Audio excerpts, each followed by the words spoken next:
Bioshock Remastered. Now I finally had a chance to play it, and oh boy, that was great. As always, I am playing on Manjaro Linux Xfce with the latest drivers and kernel 5.11. Bioshock Remastered was released in 2007, a year after the original. That's 13. It's a 13-year-old game now. Since this is a fairly old game, I started playing Bioshock with not a lot of expectations in mind. I expected it to have outdated gameplay, boring mechanics, and a story that's rather uninteresting. But I was wrong. Take note that what you're seeing right now is the first 20 minutes of the game to keep the spoilers as minimal as possible. Let's backtrack a little bit and have a quick introduction for Bioshock. It is a first-person shooter game developed by 2K Boston and Australia, and published by 2K Games. Bioshock is the first game in the trilogy. The year is 1960 and you are Jack. Your plane crashes in the middle of nowhere and you end up in the middle of the ocean. You see this tower, you go there and your adventure begins. Or nightmare. Whatever. I played the game knowing jack shit about it, and I'm glad I didn't do any research. You are in this underwater city called Rapture. It is beautiful in some ways, but most of all scary. There are scary dudes lurking in the shadows called splicers. Well, they are addicts addicted to Adam. That's the source of every power in the game. And don't you worry, you'll have powers too. Now let's talk about the soundtrack. This game's soundtrack is one of a kind, and it builds the atmosphere in the right way. Lights off like one of those scary movies? Here's some spooky music for you.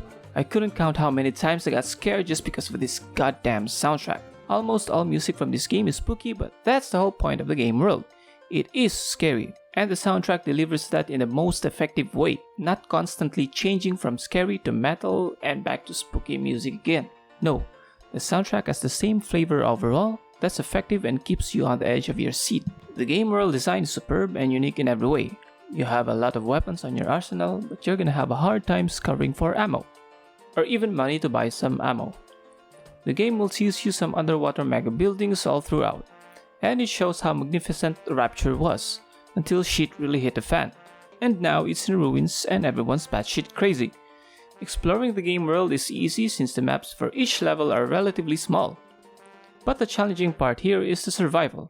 Everything is scarce and you have to fight your way through a bunch of enemies, or fight, die, revive, repeat, and loot every corpse in your way.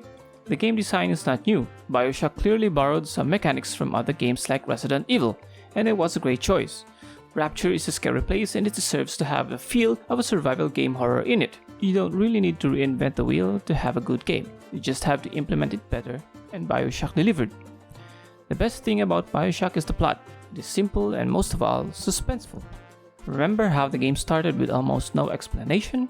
You wandered off some tower after your plane crashed and someone's helping you, and that's about it. No exposition dump at the very beginning. No great evil antagonist introduction. Very simple and mysterious. And it builds up slowly as you progress throughout the game. As a player who values narrative in games, at first I was kinda skeptical because I was just running around Rapture, doing things for Atlas to help you get away from the place, and that's about it. I thought, that's it, that's the plot, but I continued playing the game for some reason, and it just clicked at some point in there. Maybe I got used to these games nowadays that tells you the whole story right off the bat. You're the chosen one, you're the one that's gonna save the world. You're a wizard, Harry. Games like that.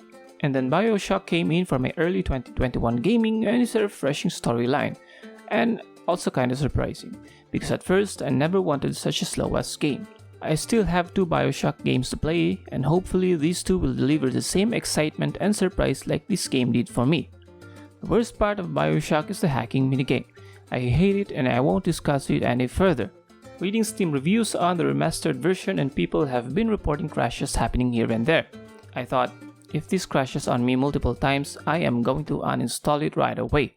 But Linux didn't fail me as always, and I was able to play the game 7 hours straight. I went in, played the game for 7 hours, went to sleep, woke up, played the game again for another 7 hours. No crashes. You just have to set some launch options on the game's properties on Steam and it's all good. If you don't set these options, the textures will load way too slow and the game will be ugly as hell. I played on 1080p with no crashes and hiccups.